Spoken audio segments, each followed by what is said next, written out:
And I remember not knowing who I was as a photographer and not being like, I do outdoor content, I'm a travel photographer, I love working with brands that want to get people out in nature. I didn't know that 5 years ago. So I used to do weddings. I used to work at Hello magazine and did beauty and celebrity content. And I had this portfolio, which it was a good portfolio, but I didn't show it to anyone because it was a jigsaw puzzle. There was so much going on. And it wasn't until I stripped everything back and I was like, what do you want to be? And I was like, I don't want to be of that type of, I want to be outdoors. So I'm going to take my camera there and I'm going to take pictures outdoors and that's going to be my portfolio. Welcome to the SheClicks Women in Photography podcast. I'm Angela Nicholson and I'm the founder of SheClicks, which is a community for female photographers. In these podcasts, I talk with women in the photographic industry to hear about their experiences, what drives them and how they got to where they are now. This episode is with Alice Greenfield, an award-winning video producer, editor and photographer. With a background in cinematography and a passion for storytelling, Alice has worked with brands worldwide crafting engaging short-form content. In 2020, she and a partner launched Adrift Visuals, and 2 years later, she became an official creator for Sony. Hi Alice, thank you so much for joining me today on the SheClicks Women in Photography podcast. Thanks for having me, Angela. Yeah, it's great to be here. Well, thank you. Can we start by hearing how you first got into photography and video creation? Yeah, so I had potentially a quite natural progression into it. I'm one of the online apprentices that actually had very traditional education in photography and film. Ever since I was younger, having my dad that worked in marketing around and having lots of computers and cameras in the family home, I was just drawn to photography and I guess technology in general. They bought me a camera when I was 16, so my love affair kind of goes right back. And my local college where I went to school at the time did a photography A-level and I took that. And at the time that was completely, the college was brilliant, but they didn't have digital cameras. It's all on film and it was all darkroom kind of, back to basics kind of processing. And yeah, my first kind of love affair started by being in that dark room and kind of realizing the chemical process of, I've gone out with this really heavy metal 35mm analog camera and it's come back with a moment and it's, coming to life in a dish of water in front of me. And I think the magic of photography was the first moment where I was like, this is quite cool. And because of that, I actually went on to Leeds University and I studied film and photography. At the time, I'm not sure they still do it, they had a joint honours. And so this is back in 2015 and it was the first ever joint honours course they did. They had a photography course and a filming course separate, but this was like a joint one. And that's where I realised that potentially photography could be my passion. And maybe going down the video route could be more of a better career choice. So I studied for 4 years in Leeds. I worked as a runner on all sorts of film productions, getting as much kind of work experience as possible. A few credits on short films, a credit on a feature film as well, but I was literally just the runner. But it was just a way to get my foot in the industry and meet people, meet anyone that was kind of holding a camera or in the camera department. And after university, I then decided, what shall I do? Shall I become a freelancer straight away? There are lots of moments of decision making that had to happen. And as a sort of 20-year-old coming out of uni, it was too much pressure at that exact time, as you can imagine. But I decided that I wanted to work on a YouTube channel. So YouTube was really big. It was very different to the way it is now. I knew that I wanted to work out what my journey in short form content could look like, because I had studied at university for short films and feature, becoming a cinematographer and working your way up in the industry as the slowest ladder possible. But online content was blooming, video content, short form content was the in thing. And I was like, no, I can still make films and I don't have to wait for years for my progression to slowly make my way up into the camera department. So I went straight and luckily got a job in a media production company that pretty much did cookery videos, parenting videos. I worked with big brands, but I became a self-shooting producer. So I was a an operator and learning to be a cinematographer in Leeds. And I went into a job where I was doing the pre-production and the camera work. And then I learned how to be an editor with that job. So I moved to the big city, moved to London. And that's where, I got a really good kind of step into all those areas, which has made me the kind of all-rounder I am today, I guess, because I am a photographer and a cinematographer. I edit my own stuff and I have a love for it. So I was in London for 4 years, and I was all that's like a long period of time, from 16 to I left London when I was 25. So that was me just very much immersing myself in the industry, and I was a sponge. I just tried to learn everything. I really was interested in the marketing side of the company I was working in, not just how to point a camera and film it, but also how we connect people online to products or to stories. Or, I was in meetings that a video operator wouldn't usually get to go in, because I was a self-shooting producer. So the creative side of things really interested me. And I was young, I was keen, I was interested in all of it. And that's kind of my roots, but very much having a film camera back when I was 16, that's the memory that I always keep close to me, if that makes sense. What did the 16-year-old you like to photograph? At the time, I loved photographing textures and abstract forms. Whether or not that was led by our photography tutor at the time, because I was studying it, we got given sets, kind of homework to do. A roll of 35mm film would come home with us the weekend, and we'd have to shoot that whole roll at the weekend.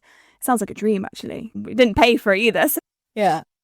But at the time, I had a real big interest in reflections, water and distortions. And that was actually a set topic for our homework. But now looking back, water's a huge focus in my work. So I know that the refraction of the body and the abstract forms you can create through, the sun hitting moving waves at sunset has just always been, that's where photography and art clashes with the abstract side of things. Not clashes, merges, I guess. But 16-year-old me, but I was just taking pictures of everything though. Everything. Yeah. For sure. It's interesting you say, you had a roll of 36 exposures that you had to shoot in a weekend. I mean, now with the digital camera, you do that in a flash. Exactly. Even if you weren't photographing the same thing, on continuous burst or something like that, if you were just out with your camera for a couple of hours, you'd easily exceed that. But it just shows the way we used to think about film. Exactly. I guess we still do. Some people still shoot film, but it's different thought process, I think. And I actually didn't get to see half of those pictures, because I was still learning the very basic rules of exposure. And if you didn't get it right, you weren't going to see those pictures. So you get to the darkroom on a Tuesday when I had my 2-hour darkroom tutorials, and then you would look down and just realize that there's 4 pictures. The whole weekend is gone because none of them worked. Yeah. But that's how I learnt. Yes. Yeah. And the great thing about being in college and having access to a darkroom, though, is you've got that access. You can just go in anytime and start doing stuff. So when you try to do it at home and you're trying to black out the bathroom and make sure nobody's going to come in and all of this sort of stuff, and then you just got through the test strips and right, I need some more paper, or somebody's hammering on the door. It's a very different experience for most people. I think we cost that college a lot of money, but because the paper was the most expensive part. Yeah. And I guess the chemicals. But my photography teacher, her name was Sally, actually. I always mention her to a lot of if people ask the story, because she really inspired me. She wasn't a photographer herself, but she taught photography. So that was interesting. But she had a real passion for sharing other people's work. And in that A-level period, we would study photographers from the 1960s that shot black and white and really go into depth. And I think I wrote a whole essay all about Ansel Adams and, the godfathers of the industry, that kind of thing. And I had a really good education. Like a lot of people, it's hit and miss, especially in the UK. You can get really good teachers that are inspiring, and then others fall short. But Sally, I always say, she's the reason why I'm still doing photography. She was brilliant. Oh, amazing. Yeah, really cool. Are you still in touch with her? No, I'm not. I don't have her email. But at that time, this was 2010, my phone didn't have email on it or we had, I guess, it wasn't, I mean, I would love her Instagram if she had it, but it just wasn't like that. Yeah. No. So she was great though. Yeah. Oh, great. Sounds really good. It sounds like a really good course too that you did at university. Yeah. So Leeds Uni, it was joint honours. It was quite, it was 50-50 practical and theoretical. We started by diving deep into the history of filmmaking and photography. And then, unlike what my friends are doing, they were writing 15,000 word dissertations. I made a short film and had to write maybe like 3,000 words about it. Everyone in the course came together and to fulfill like different production roles. I was cinematographer, but we'd have like a screenwriter, a producer, all the roles were filled. And so it wasn't just making a short film, it was the crew, people skills and working on a set that we had to go on the journey with and then write about. So I don't share that short film ever because it's a student film, but I definitely learnt a lot, and that's definitely where cinematography came through. And because I was a photographer, I think looking back at that work, the rules of photography compositions definitely were coming through in the early stages into my cinematography. I always try when I'm composing my videos to think about the rules of photography. And so from an early age, I think that was coming together, because you get a lot of cinematographers that don't touch cameras for photography and then the other way around. But I'm a bit of both. I guess I'm a hybrid person. So it's nice to see that even though that first short film in Leeds Uni was pretty shocking, it's still like you can see where it's progressed, if that makes sense. Well, that's good. It's not online, so it will never be online. No. Yeah. And what do you call yourself? Do you call yourself a filmmaker, photographer, content creator, or does it depend who you're talking to? It depends who I'm talking to, for sure. I like to say I am a sort of trained cinematographer, but a storyteller. Like, I rarely, put it in a box, I guess, but I might make a living through photography and cinematography, and then obviously I run my own production company and we offer both. I don't love content creator. I don't love it because I'm not from the Instagram. Like, I didn't start on Instagram. I always thought my pictures that I was taking at college and uni were like that they're destined to be in a gallery and in a photo book, not on a tiny screen. So I'm still in that realm. Like, my pictures, I want to be evergreen and not just scrolled past. So content creator is itchy, but I'll take it. Yeah. Okay. Yeah. So what does your ideal day look like these days? You wake up in the morning, you look at your calendar, I'm doing this today. What really sets your light, makes you want to get out and do it? Well, I'm very lucky to work for myself, so I can be very flexible with my time. I live near the ocean on the Isle of Wight, and it's very important for me. A good day is usually spent more time outside than inside. A good day would definitely involve taking pictures. I don't take pictures just when I'm being paid. It's like an extension to my hand. There's so many things to photograph here on the Isle of Wight, and I'm always interested in making my own content and just practicing my skills. So definitely a good breakfast, moving my body, maybe at the gym or outside, being maybe on the beach, a beach bonfire in the evening with a nice warm drink. I love closing my day like that. But yeah, definitely spending time outdoors. And I don't know if you've ever been to the Isle of Wight, but it's very green here, and a lot of the community are very, like ocean centric. So good coffee, good, a good sounds nice. Pub of calls. Yeah. And what about work? What's your ideal booking?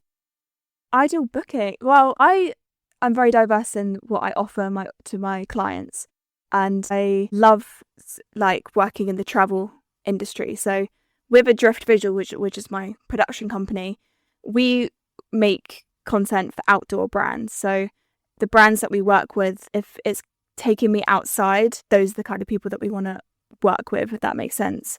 But in general, because we work with outdoor brands for like hiking gear or hotel chains around the world, we also do automotive stuff, and a lot of the time we actually do beverages and alcoholic brands, if there's a way that the marketing is kind of about being outdoors. But in general, I just love working with really interesting crews and really interesting creative treatments, usually with brands that are flexible and really open-minded. And I love working with big crews. I mean, when I say big, I'm in the kind of mid-range. Like, I don't work with crews maybe more than 20 people, but it can escalate all the way down to just me and my partner Sam creating short films for our clients as well. But I love working just with like creative people that just understand and love to be outdoors just like me. Yeah. Yeah, I've never been asked that question before in a weird way. Okay. Yeah. So if someone came to you, would you prefer them to be saying, right, we want this big thing, we're going to have like 20 plus people working on it, or it's just you and Sam? I think the run and gun world has seen my best works. When you have lots of people and lots of hands on set, I do sometimes feel like that can contrive the creative direction. Like, when it's just me and Sam, or maybe a couple of extra people, and we've got the brief that we need to climb a mountain at sunrise with the product in our backpacks and then create a series of photographs, we're going to get that done if we know that we've got a week to do it, and we're going to select the best weather. We're going to choose the morning that the sunrise is going to look good. But if you've got 20 people to organise to get them up at the top of the mountain at sunrise, you're just going to...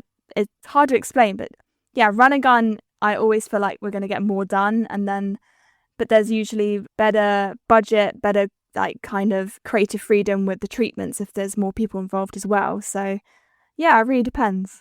Yeah. Okay. Yeah. I mean, there's more logistics, like you say, isn't there? Getting 20 people up a mountain compared to just you and Sam. For instance, we've done maybe 3 months of pre-production on a campaign for an automotive brand for a car. And in that pre-production, we've created beautiful images and storyboards and decks to show what the movement of the camera is going to look like, or the lights and the actors or whatever it is. And then the day that is set, so 3 weeks before we all come to the conclusion that's going to be a Tuesday in March, everyone's ready, everyone's paid for, the location's paid for, the talent, catering, and then that day it's pouring down with rain, and the vision is all about the lights, and you can't fulfill that to the client. And that is stressful for me, because working with lights is one of my most, I think the most important thing. I always say conditions over subject. So if the subject's beautiful, it doesn't matter if it's raining. I'd rather have good conditions than a good subject, that kind of thing.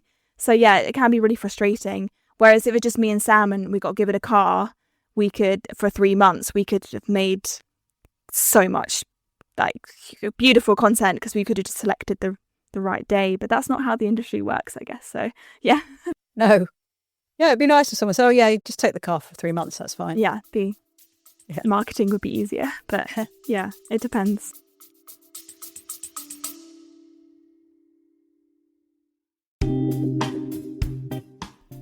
Please excuse this interruption. This podcast is supported by Sony, maker of class-leading camera equipment and cutting-edge technologies like the global shutter in the Alpha 9 III, which won the SheClicks 2024 Award for Innovation. Okay, let's get back to the show.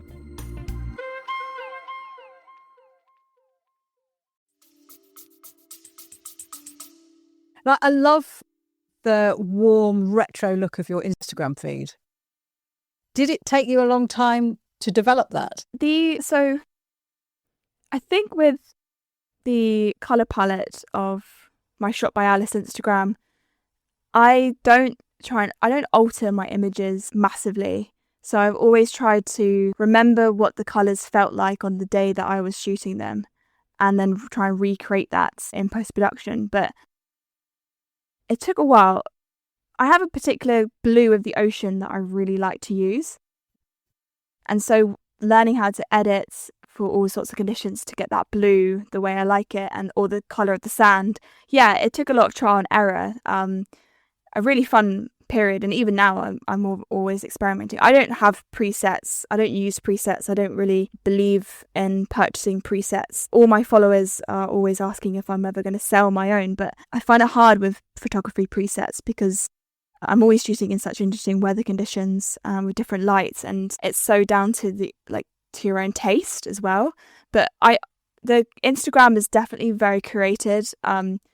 I try and put images next to each other that work depending on the colour palette and whatever the cover of the photo is. I used to be a lot more overwhelmed with that. Now I kind of try and post whatever. But I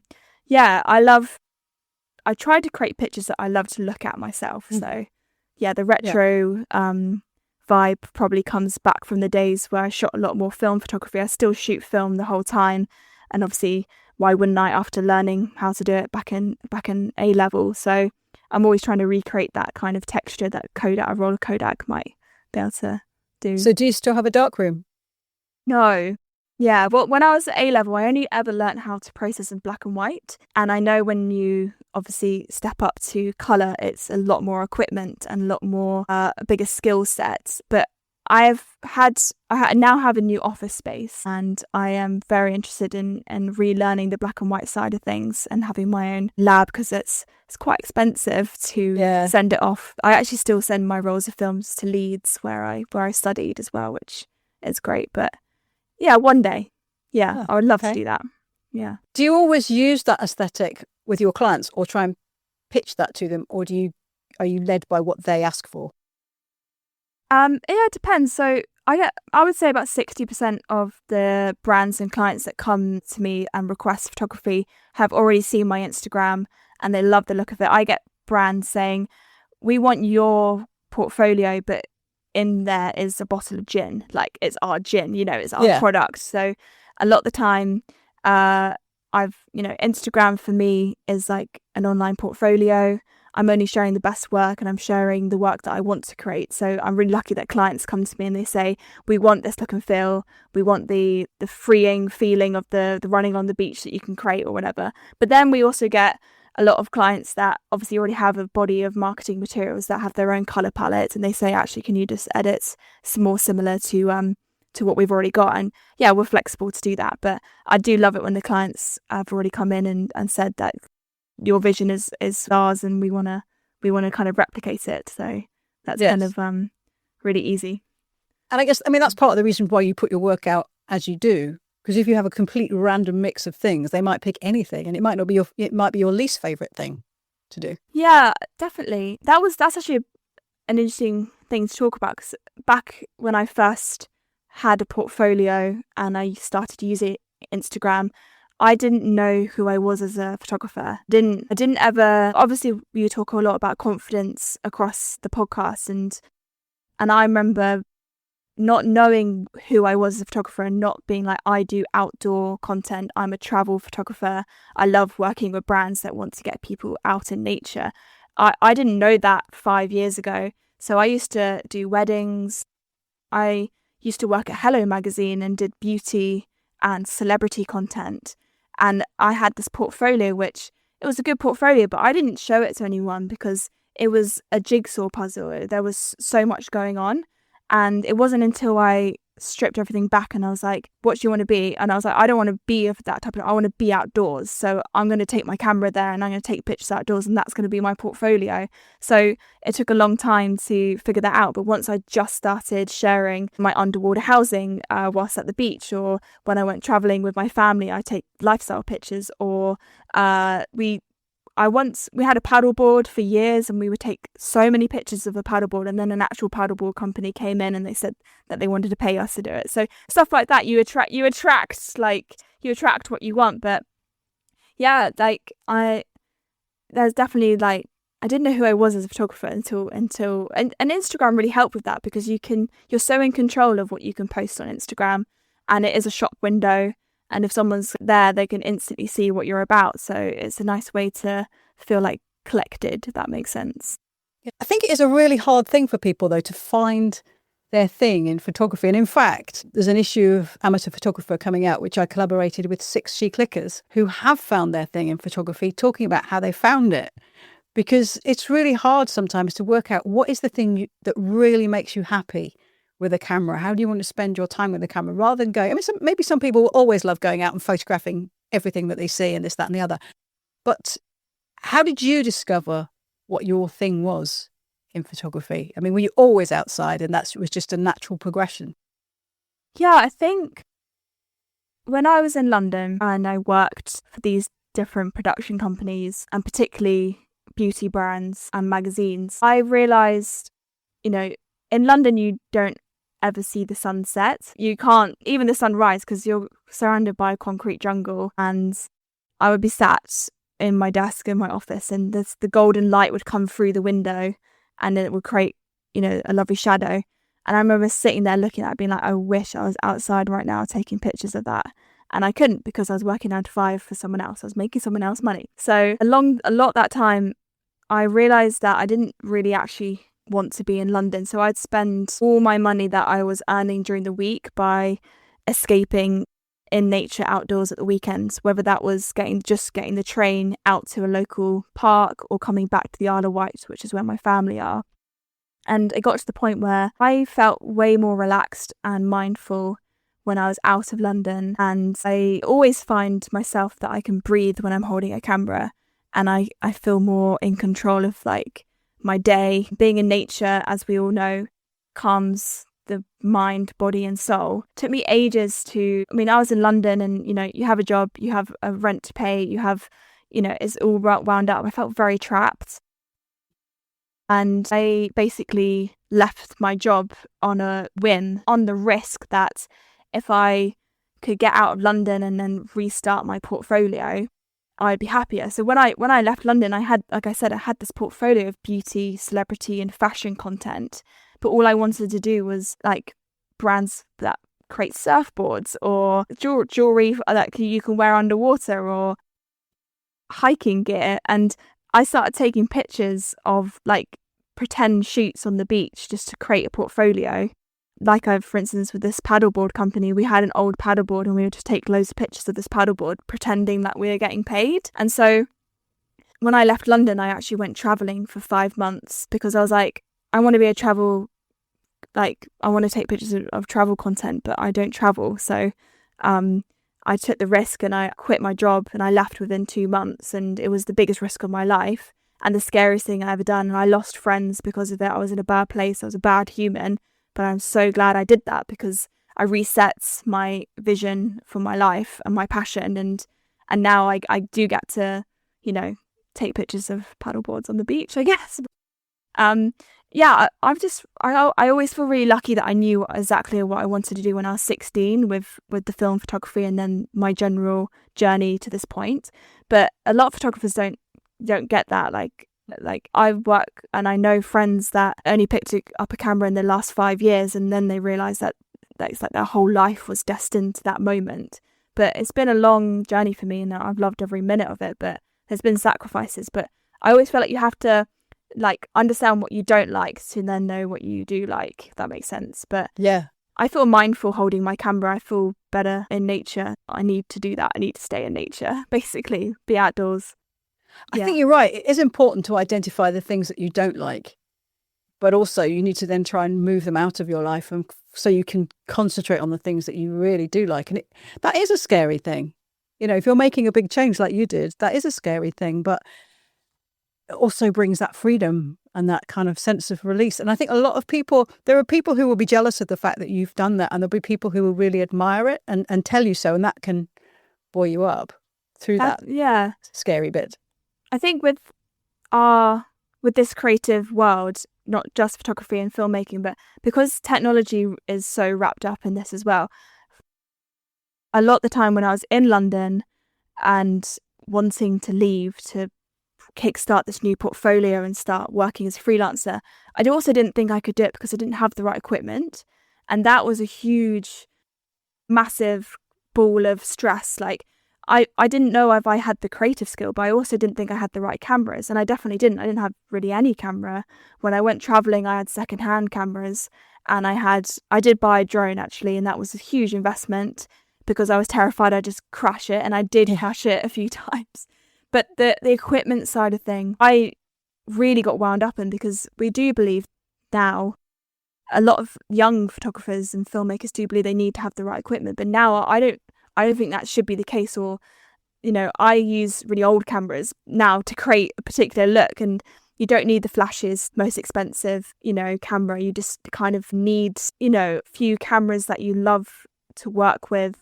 I still own the first camera I ever used for my first ever commercial job, because I'm a Cancer, by the way, so I'm like very sentimental human. I collect things. So, but I still have a real deep connection to the process and that technology. I love technology, and overcoming the skill set and like learning and then slowly buying more equipment was a fun process. But looking back, I didn't need all that equipment really. Like, I think a lot of people worry about that. I'm sure that's a theme.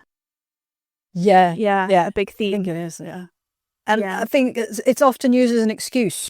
I can't do that because I don't have that lens or I don't have this camera. So we'll just do it anyway. You'll find a way of doing it, and you might produce something that is different from anything else everybody else is doing that really grabs attention. Well, I know everyone says this quote, but like, the best camera you have is the one you have with you. But I actually have always believed that lack of equipment is going to make you a better photographer because there's less choices. So a lot of the time, one of my first ever projects I did with Sony after I became their ambassador was that they gave me one camera body and one lens, and I had to make a short film just with those two bits of equipment. And as a filmmaker and as a photographer, we always think that we need lots of extra lenses, different focal lengths, different apertures, different zooms to kind of create the best story around a moment. But I was just given this one lens and I had to make this short film, and it was the most, like, I felt so relieved. It was lovely. Like, having less equipment is the key. And obviously, if I just had my iPhone for the rest of my life, in a way, it's so light. Yeah. You're going to want it with you anyway because you want to use it for your life. So in a way, like, you can really focus on one or two bits of equipment. Your creative abilities will just start flowing way more. And me saying that, I run a production company. We own lots of equipment, and I usually go out and shoot with my Sony A7 Mark IV and a 24-70 with an ND filter on it, and that's probably 80% of the time. And I have so much equipment in that room that Amazing. It's not needed. So yeah. So you're an official Sony creator. What does that role actually involve?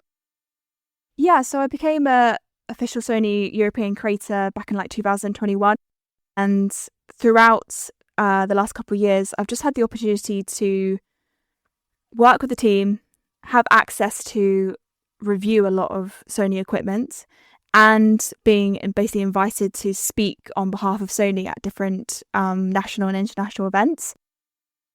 I get to sometimes have first hand on new equipment, and then through my contract I have the opportunity to create more cinematic films about what it is to be a photographer, or my different travels, which might work which might also involve reviewing maybe a lens or a different part of their ecosystem. So I'm one of the team. We do lots of team building exercises, lots of meetings, and yeah, it's super fun. It's actually the biggest privilege of my career to be part of that, for sure. It's definitely changed my dialogue for me over the last couple of years by being able to say that I'm part of the team, and I'm almost like, accredited and trusted by Sony. As a photographer, being able to work with the camera brand that you've always used since the start is, massive privilege. So happy, pinch me kind of thing. Yeah. So you said you use the 24-70 a lot, but what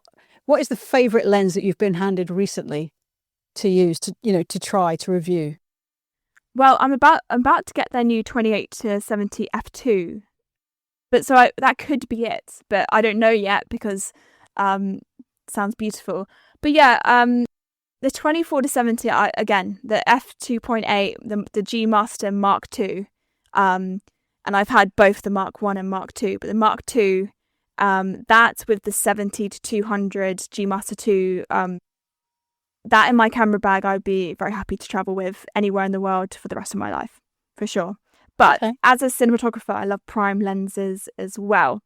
So when I'm not traveling, I want to have my whole box of all my lenses. If it's a UK shoot, I'm bringing that with me. But if I'm traveling, I try and obviously keep it stripped down, and having two zooms and going from 24 all the way to 200mm, that kind of breadth of the focal length is just essential for my travel work. But you can't ask me that question because I love technology so much. Yes. So yeah.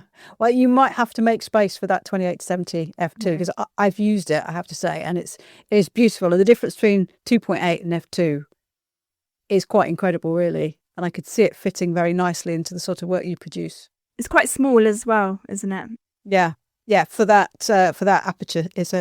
I'm going out to Bhutan, which is a work project for a 10-day shoot on a hiking. I was on the Grand Bhutan Trail, and I'm out there capturing about 10 women going on this amazing hiking trail. And I'm their like dedicated photographer, and I'm going to be borrowing that lens from Sony to take with me. And when I go out to Bhutan, I'm only allowed about 15 kg for my day bag, and we will have kind of like a Sherpa situation for the rest of our stuff. But I've kind of wanted that lens because it's going to be lightweight, but also like, offer quite, it's going to be a beautiful night sky. I might even be able to do some low lit stuff because it's f2. So as someone who is traveling a lot, I'm always thinking like, what is the best lens I could have that's the lightest lens and stuff. So that's why I'm really interested in that particular setup.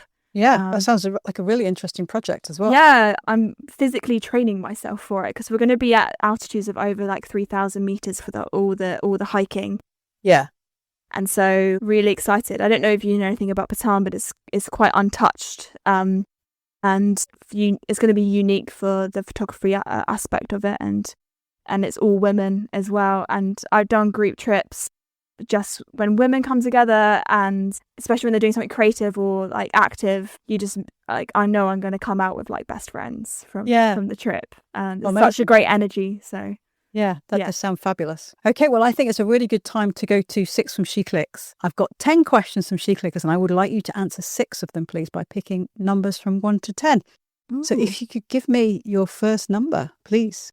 Okay, my lucky number is number 9, so we'll start with that. What is the most surprising thing in your kit bag? That's from Liz. Ooh. Okay, yeah, so I'd say I journal every day. Okay. And I have a mini journal that comes with me in my camera bag with a pen. It's actually a Sony pen at the moment. Very on brand. But it's just a little notebook. I think on the front of it says never stop exploring, just a little notebook. And in there I write about my day, and sometimes I will write down camera settings or a little equipment list, or scribble down a little picture of where I am. And then I decant that information into my larger journal when I'm back from my travels. I love having, in such a digital bag, I love having a little bit of paper and a pen. And you never know when you need a piece of paper and a pen. You literally don't. So when I was in Greenland on this expedition, I got every person on the boat that I was sailing in to draw me a picture into that little journal. And I still have those little moments, and it's a memory, and it makes a commercial shoot project way more human. And I always try and get everyone to write in my little journal. So like that.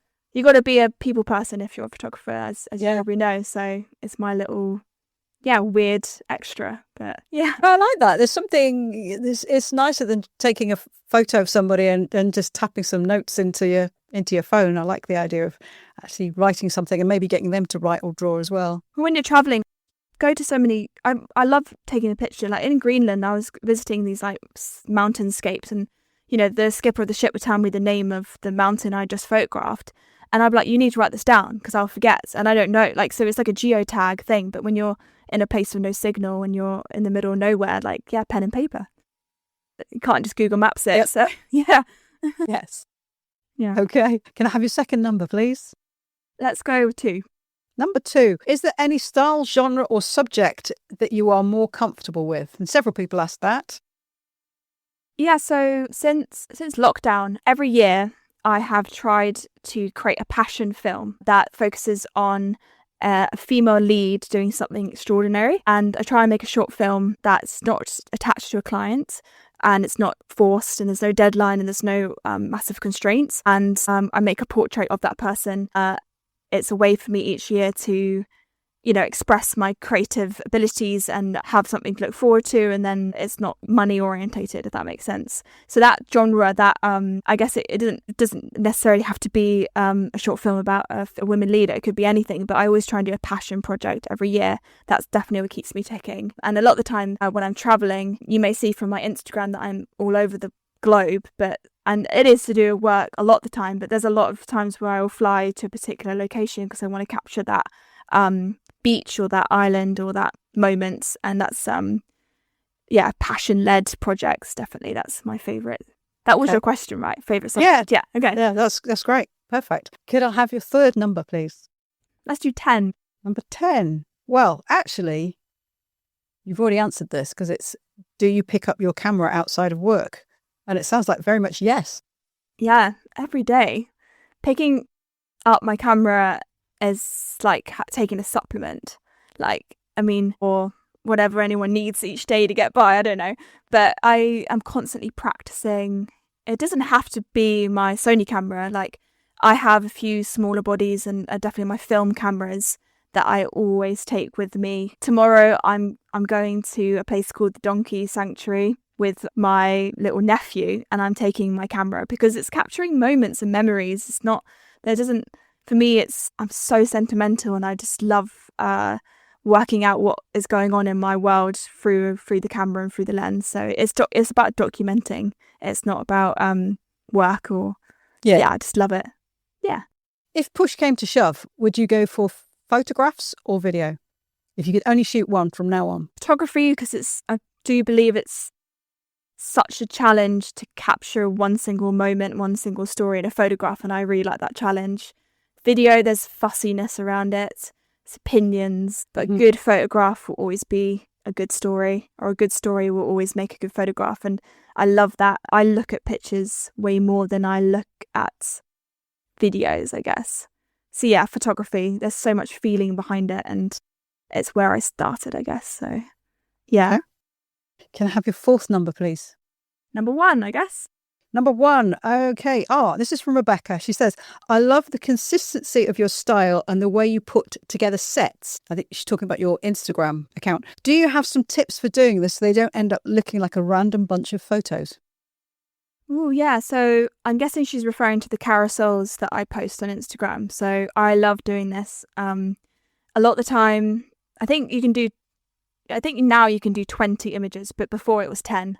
And I don't think I ever bother with 20 anyway, but I love creating a story from my travels using those 10 empty, blank, white boxes. So I create them in Photoshop.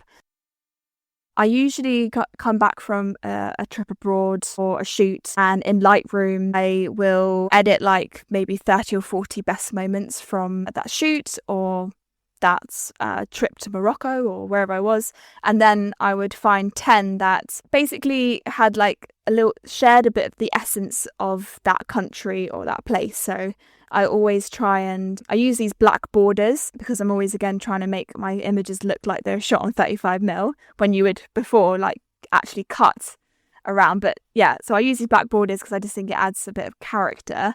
But yeah, I always try and do, as a filmmaker would do, is share almost like a sequence of photographs. So I'd have a wide shot of the place, I'd have a close-up, a detail shot, a mid shots. So in those carousels, if you go through, I am painting the story of that place a bit like I would if I was creating a video about it, I guess. But I love making, my favourite type of sets I do is when the colours are really in sync. So I'm sure everyone or anyone that follows me knows that I pretty much exclusively shoot at golden hour, whether that's dawn or dusk or sunrise or sunset. And so when you know that you're shooting with the golden hue, your editing style is going to evolve around that. So my editing, I always try and explain this to people that ask, but editing does not start in the computer.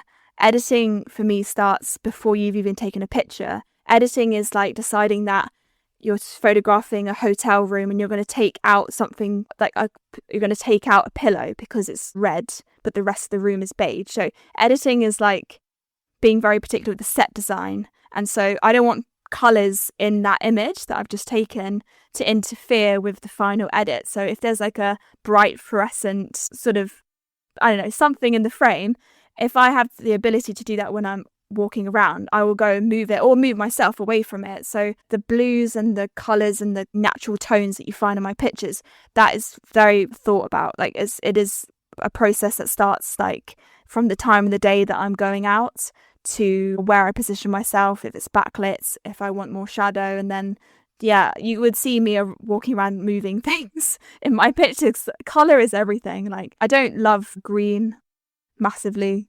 I struggle editing green.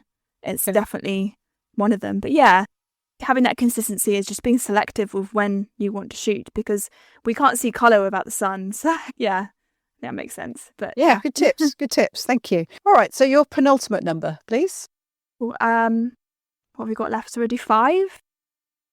Number 5. So what is next for you? Do you have any exciting projects, personal, commercial, coming up in the near future? That's from Marianne.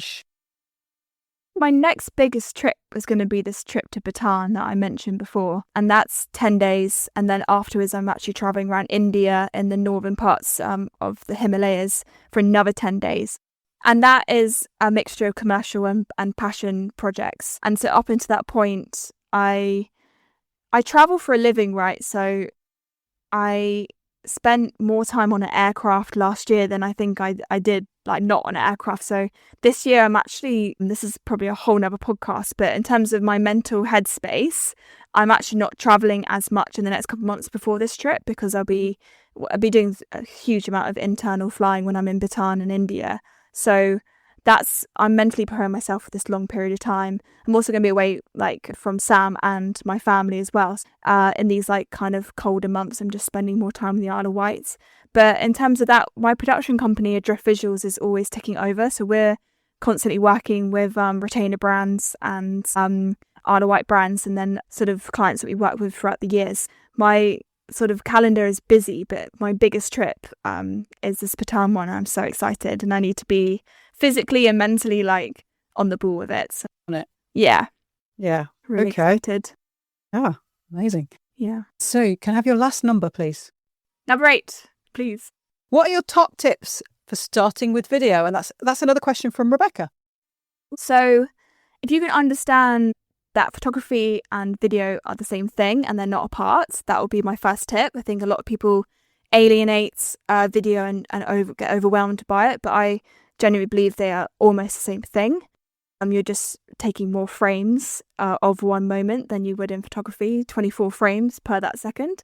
And if you can realize that you don't need to be a different type of photographer, I'm basing this off people who are photographers moving into video, because that's a theme. So if you already know who you are as a photographer and already have this understanding of lights and composition, that's so going to help you with your cinematography, with your videography.